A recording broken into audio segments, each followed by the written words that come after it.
olsam ben de bir avcı, ağlasam çöllerde saz ile seni. Bulunmaz derdimin, yoktur ilacı. Vursam yaralasam saz ile seni. Hudey hudey hudey saz ile seni. Vursam yaralasam saz ile seni. Hudey hudey hudey saz ile seni.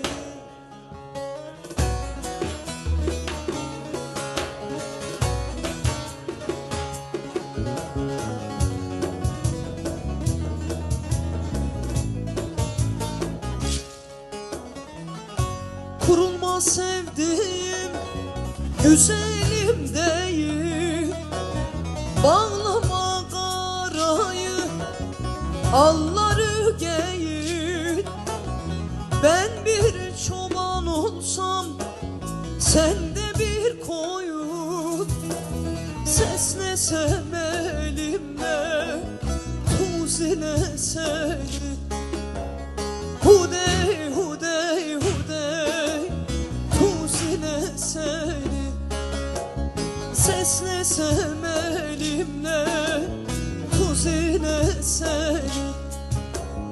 Hudey hudey hudey tuz ile seni.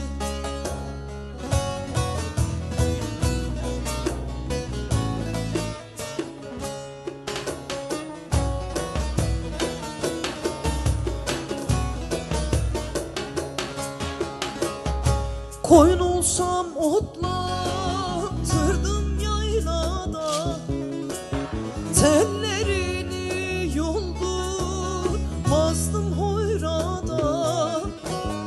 Balık olsam takla dönsem deryada, düşürsem toruna toz ile seni. Hudey hudey hudey toz ile seni. Düşürsem toruna